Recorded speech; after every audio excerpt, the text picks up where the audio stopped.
This episode brought to you by Bamboo Forest Publishing, with such great titles as From Dreamer to Dreamfinder, The Dark Side of Disney, and It's Kind of a Cute Story. Check them out at bambooforestpublishing.com. Just don't tell your mom. Communicore Weekly. Come on and get geeky. We bob around boats and five-legged goats. Communicore Weekly. You might catch some freaking. You waited all week. I'm sure you already know that it's the greatest online show.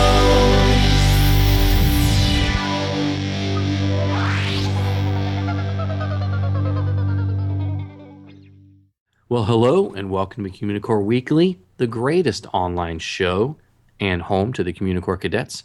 I'm George. And I'm Jeff. And yeah. Well, you're driving right now, so I'm kind of wondering what you're doing recording the show.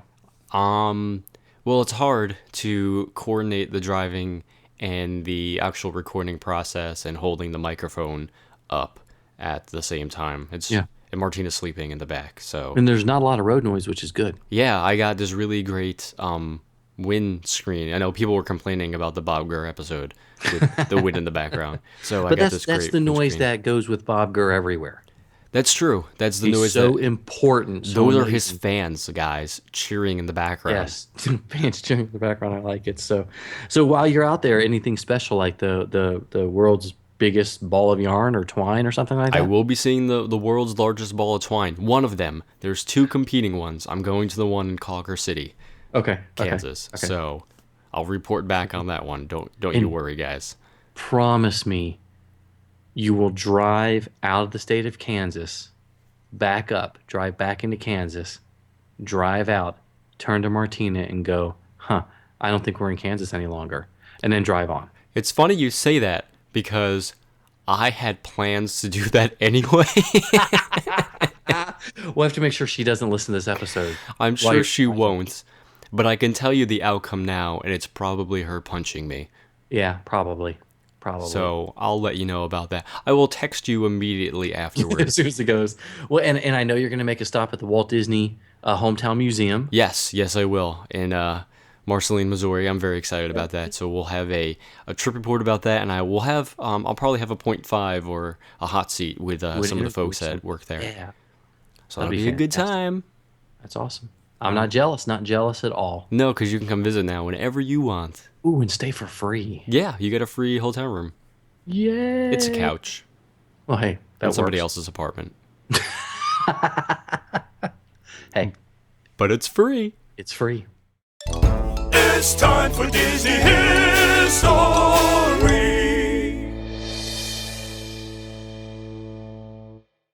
Now, most people know Monsanto today as a publicly traded multinational agricultural biotechnology corporation. That was a mouthful, by the way. I was going to say, you need to breathe. I do need to breathe. It's like saying the name of a segment. We know a lot of people are against them these days, but we're not. We're focusing on their involvement in the Disneyland Resort since they were a huge part of it for many, many, many years. Now, there's a helicopter flying in the background, and I can hear it, and it's really loud. So I cannot hear it. Really? You know what that is? It's Monsanto. It is Monsanto. So you know what? Forget it. I'm just There, gonna... I could hear it right there. Oh, you can hear it? I can you hear know it what, right there. guys? Forget it. I'm not stopping the segment. We're just gonna push through it. Now, Sure. Monsanto, they sponsored 4 attractions in Tomorrowland throughout the 1950s and the 1960s, including one that debuted on opening day on July 17th, 1955. And that, of course, was the Hall of Chemistry. Sorry, I thought we should have some cheers at the end of that one. We should get Bob Gurr in here then to get the cheers in there. That's right, any tears he's got. So just before the opening of Disneyland, Walt was running out of time and money to help finish the things that he wanted. So he was forced to bring in corporate sponsors to set up exhibits in some of the empty Tomorrowland buildings, mostly to help populate them. And the Monsanto Hall of Chemistry was joined by the Dutch Boy Paint Color Gallery and Kaiser's Hall of Aluminum Fame. I wonder how the award ceremonies like that went. Well, unfortunately, these exhibits were more to help promote the companies themselves than to actually promote the future. But that's not to say they didn't try. Yeah, because the Hall of Chemistry was a free walkthrough exhibit that allowed the guests to learn more about the wonders of chemical engineering, which at the time was pretty groundbreaking. Now, it was located inside the big rectangular building just inside Tomorrowland's entrance, and guests there could find electrified wall displays, oversized test tubes, and a whole lot more. But the central display was of the Chematron, which was a huge display of 8 test tubes filled with basic materials found within nature, such as water, coal, salt, and those are just some of the many materials that Monsanto used to make their chemicals. But at the time, Monsanto was also trying to really push synthetic floor coverings, so there was an exhibit on that as well. Riveting stuff. Yes. It's like kickboxing, the sport of the future right there. The Hall of Chemistry, it only lasted it was over a decade it lasted for, but it was replaced by another Monsanto attraction in 1966, Adventure Through Inner Space, but we'll get to that in a couple of minutes. Well, let's hope so. So coming next to Tomorrowland in 1957 was the House of the Future. And I want some echo effect on that, House of the Future. Okay, so this one was, again, another free walkthrough attraction. And the House of the Future basically showed the wonders of plastic. Located just before the entrance to Tomorrowland, the slightly elevated home was also surrounded by a small garden and a pool. John Hench wanted to humanize it. And the pool just wasn't for show, it was actually part of the cooling system for the house as well. And inside the 3-bedroom, 2-bath home, it looked like a giant plus sign from above. And it was made out of 4 compartmentalized modules, which were 8 feet tall and 16 feet long. And Monsanto advertised the fact that additional modules could be added to the home, making it larger, and you could also purchase an optional rotating mechanism that would turn the entire house in any direction you wanted at any time. So it could travel through space while you were going through time? We can go with that if you'd like. I'm just wondering, if you ordered extra modules, did you have to order them like on each side? Just kind of like even it out? That's a good question. Yeah, like you couldn't put like 4 on one side. Yeah, because then the weight wouldn't be distributed correctly, and the house would probably like sag over to the side, and I'm sure they would have told that to you. So the you were ordering it. The Monsanto sagging House of the Future. Yeah, that doesn't have a good ring. Doesn't have a good ring to it. But that's okay. As you can tell, we're joking about it, but it was a very serious attraction at the time, and it was really meant to show off all the technological advances that Monsanto's plastic division developed. There was a pre-recorded narration inside the house that talked about how everything in the home was adjustable. So too hot or too cold, or you wanted to have a scented air in the house, not a problem. Press a button, it would happen. Don't like where the cabinets are? You could raise and lower them with a press of a button. You don't even have to touch it yourself. You can have a machine do it for you. There's also an intercom, picture phones, an ultrasonic dishwasher, not a sonic screwdriver, and even, get this, a microwave oven. Wow. Guys, that's kind of a big deal. Very futuristic, but no iPhones. No iPhones, not yet. Don't be Picture ridiculous. phones. Picture phones, though. They had FaceTime. They had FaceTime, yes. It's looking back on it today, kind of silly, but you have to remember that this stuff was pretty groundbreaking for its time. Yeah. So when it came time to close the House of the Future in 1967, there was a slight problem. Apparently, it was too strong. The house was built to last, which was a testament to the home's construction, and it took weeks to demolish the home by hand with crowbars and handsaws, because a wrecking ball actually bounced off the side of the house when they tried to tear it down the first time. Just don't build them like that anymore. No, they don't. Please don't. Well, the third Monsanto attraction came in 1965 in the form of fashions and fabrics through the ages. So think about it. What does fashion have to do with the future? Well, to be honest, we're not sure. We'll let you know in a couple of years once we figure it out. When we see in the future. When we see in the future. Well, they explained that in order to understand the fashions of tomorrow, you needed to understand the fashions of the past.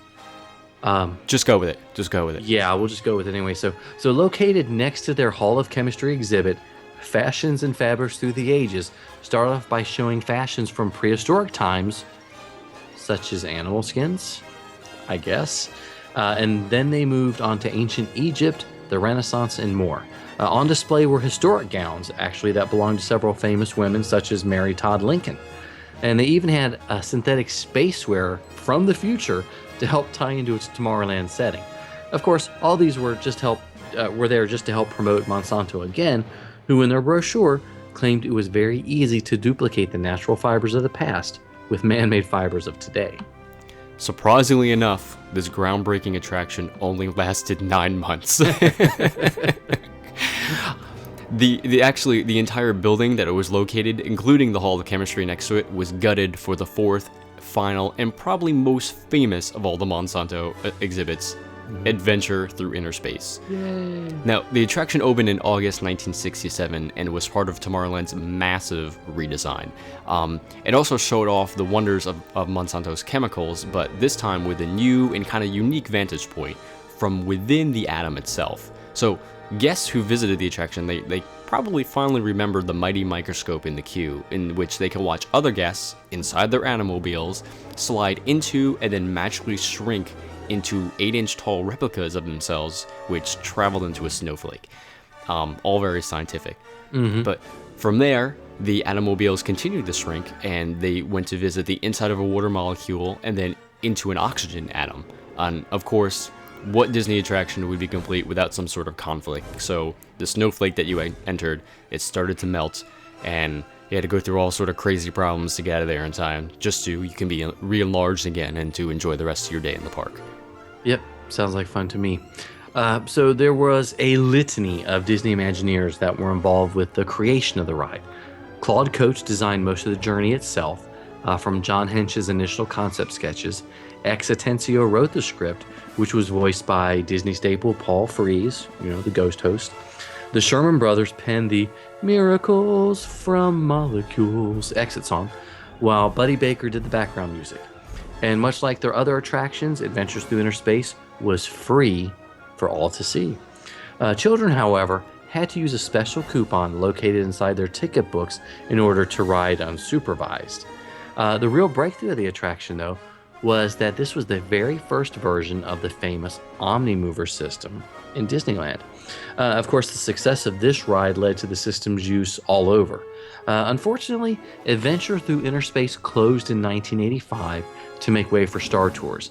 But as you can tell, Monsanto had a pretty profound effect on the Disney parks, and without them, it's very possible that some rides today would be very different. He's a nerd, he's a geek, but we all like to hear him speak. So listen up to the words from his speech. It's George's Book of the Week. This week's book is Lots to Do in Line, Walt Disney World by Meredith Lynn Pierce. This is Meredith's second title. The first one was Lots to Do in Line, Disneyland. So she obviously made the jump across country. The book follows a similar format as a Disneyland book, just a lot bigger with a lot more stuff to do in line. The book isn't really, it's thicker, but it's still the 4x9, which it's an odd size for pleasure reading, but a great size for stowing in a backpack while in the park. And it's fairly easy to handle one-handed, especially flipping through the pages while standing in a queue. So the idea behind the book was to help people spend time in Disney queues without going crazy. Because we know if you're waiting in line for 2 hours for Toy Story Mania, you can go crazy. Yes. And that's where this book comes in handy. We're all aware that Disney makes great immersive queues that help keep you entertained, but a 45-minute wait is painful, no matter how interactive the queue is. And now you can have your own interactivity. Hey, like talking to people or planning the rest of your day. Well, anyways, we'll move on. Okay, so Jeff, I've got a trivia question for you, and this one's not in the book. What do you think the first themed queue in a theme park was? See, you said in a theme park, which leads me to believe it wasn't a Disney park. Well, those are theme parks. No, I mean, but the very first themed queue. So I like I'm doing a trick question. Yeah, that's what I'm thinking. It was in Knott's. I'm gonna go Knott's. Would you like to change the answer to maybe like something in Florida? Because I'm wrong. I'm not gonna say that you're wrong. Okay, something in Florida. I'm gonna go with Gatorland. Okay. I guess I should say, what do you think the first theme queue ever created was that was based in a Disney, that is actually in a Disney theme park? So you're saying Gatorland is still not a valid answer? Not quite. All right, I give up. The first actual theme queue is the one for Pirates of the Caribbean. Really? In the Magic Kingdom. And shortly after that, it would have been Space Mountain at Walt Disney World, and then it sort of proliferated after that. Where does Gatorland fall on that list? I don't know, is Gatorland still is this Six Flags Gatorland? Oh, that's another podcast altogether. So. Anyway, so back to the book. Back to the book review. It's divided in by theme park at Walt Disney World, and then by land or area in the park. And each attraction has a pop quiz that covers something interesting, like what's on the sign or the outside decoration. And once you're inside the queue, Meredith has 10 to 20 different questions about the items, the theming, and the details of the queue. And there's also a treasure hunt. That's like a scavenger hunt for different things to keep an eye out for. And some of the queues even have a special collection that you can look for to keep the group busy. For example, like in Pirates of the Caribbean, Meredith recommends that you count all of the lamps you see in the queue. 27. 27, you got it. So, don't patronize me. I know you're lying. Well, I just didn't want you to feel so bad after that disastrous trivia answer. Okay, well, she's also got things to do in line, even for the fast pass queues that you can look for, which is neat.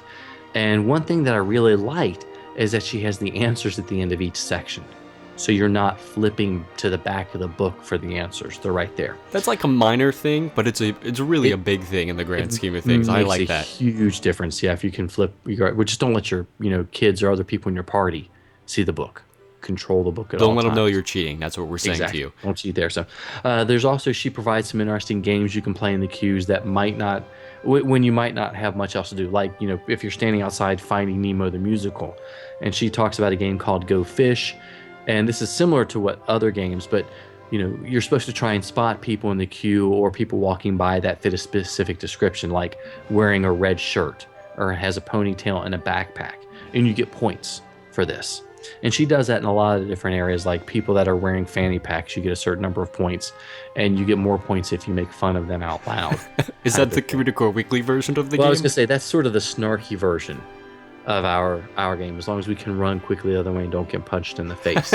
So, I think Meredith has stumbled on a really neat idea. Parents are going to enjoy this book and probably pull it out and use it while they're in the queue with their kids going crazy nuts. And it's also a good way to get the kids to put down the video games or their phones and get engaged, looking around the ride, teaching them about the history of the attractions. Sort of like when we were walking through the queue for The Little Mermaid in New Fantasyland. Exactly. Hey, that's a good point. Look at this. Look at that. We had a blast. Except it was mostly us just saying just that. Look at this. Yeah, that's Look true. at that. That's true. And people walking by us going, what is wrong with those Why two? are these idiots talking into an iPad? Because that's what we do. Exactly. So this one is called Lots to Do in Line, Walt Disney World by Meredith Lynn Pierce. Newsflash! We can't wait to tell you! So this past January at MiceChat, I featured an article about Theme Park Studio by Pantera Entertainment, which looks like a fantastic replacement for Roller Coaster Tycoon, which I know a lot of people played in the late 90s, early 2000s. Why are you saying that in past tense? Because I still play Roller Coaster Tycoon 3. A lot of us still play RCT 3. So anyway, but it's getting a little bit long in the tooth, and there haven't been any updates. Well, Pantera Entertainment is hoping to release Theme Park Studio, which is going to be similar, but right now it's mostly a roller coaster sim where you can build and design your own roller coasters, and it looks really, really cool. But what we're here to talk to you guys about today with this segment is that Theme Park Studio, or Pantera Entertainment, is doing a Kickstarter for a Theme Park Studio. And for those of you that aren't familiar with Kickstarter, it's sort of like it's a resource where people, creative companies, so to speak, will crowdfund their own products and projects. And you'll hear about people doing Kickstarters for $10,000, $15,000, $20,000, even like, $2 million for that movie? Veronica Mars, their goal was $2 million. I think they ended at $5.6 million. Yeah, which is just people donating money. So what happens is you can visit themeparkstudio.com, and they've got a link to their Kickstarter, and you can see on the side all the different levels that you can donate. And for $5, you get recognition, and for anything $20 and above, you actually get a copy of the game when it's released, and in some cases a preview of it, which is pretty exciting. Yeah, so it's a win-win situation, no matter how much you donate. Yep. Just full disclosure, we're not part of this project in any way. We're not getting paid or anything for it. We just think it's a really, really cool thing, and I'm super excited to play the game when it comes out. So I gladly donated some money to their Kickstarter because I want to play it. And this was my first Kickstarter. I was kind of excited to be part of it. Well, not my first Kickstarter, but my first time donating to a Kickstarter. And at first you might say, well, why do I want to give money to this company? Well, where they're trying to raise $80,000, and that's to release it by September 15th. They're hoping that with that amount of money, they won't have to worry so much about paying the bills. I mean, where the money's coming from, but they can focus on the game itself and getting it developed. It's going to give them the opportunity to have more flat ride and environmental libraries, which means more rides that you can design and put in there. Also, it's going to create a boxed edition of the game, and more time and effort will be spent on marketing so more people will know about it. There are also some other things to think about with the Kickstarter. They also have stretch goals, and a stretch goal is something beyond the 80,000.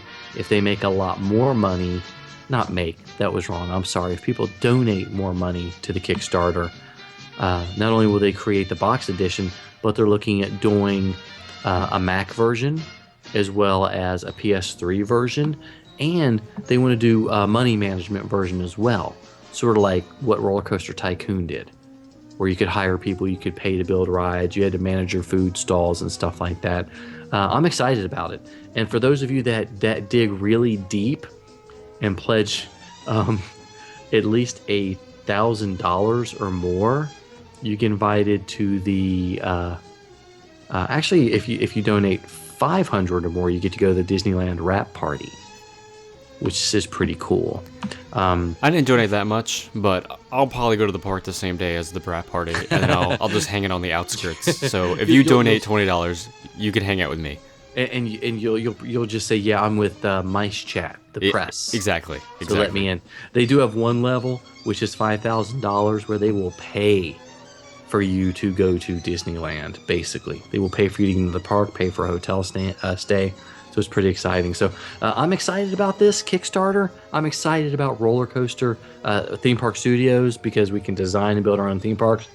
And I can realize I'm not an engineer. Yeah, this is why we chose the paths that we took as opposed to engineering. Yeah, why do all your coasters end in fiery death? I don't know. I thought it looked cool. How come it flies off the end of the track into the water? I don't know. Supposed to? That's why it's called Fly Off into Water It's a water coaster. Ride. Hello. That's why it's on fire. They're wearing their bathing suits. Yeah, so visit themeparkstudio.com and check out their link for their Kickstarter project and donate. And cross our fingers that they reach their goal, because I want to play it right now. I do too. Sometimes you might see it, sometimes you don't. Hey, look, what's that? It's a five-legged goat. During the original Star Tours ride, you were actually able to see the Mighty Microscope from Adventure Through Inner Space that we mentioned earlier. Now, it was located in the entrance bay just before your ship took off. There was a control tower there, and behind the tower was a replica of the Mighty Microscope. And if you look closely, you can actually see the tiny Atomobiles going into the microscope.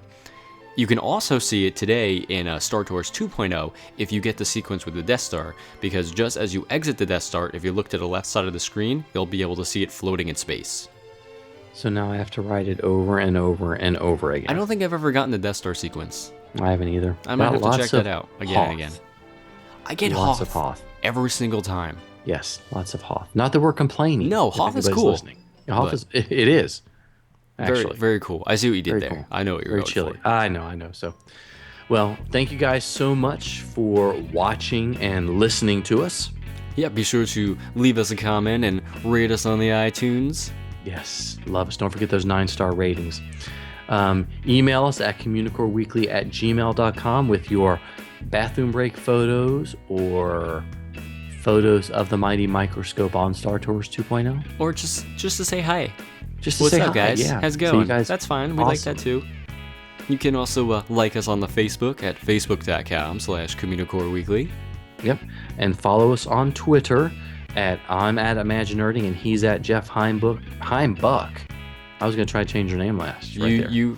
People are always trying to change my last name. I don't understand. Don't know why. But follow us for loads of snark and great conversation in 140 characters or less. And pictures of the world's largest ball of twine. Oh, that's right. Because I'm sure I'll be posting many pictures of that. I hope so from all different angles. Well, for Jeff Heimbuck, I'm George Taylor. And for George Taylor, I'm Jeff Heimbuck. Thanks so much for listening. We'll see you next time on Communicore Weekly, the greatest online show.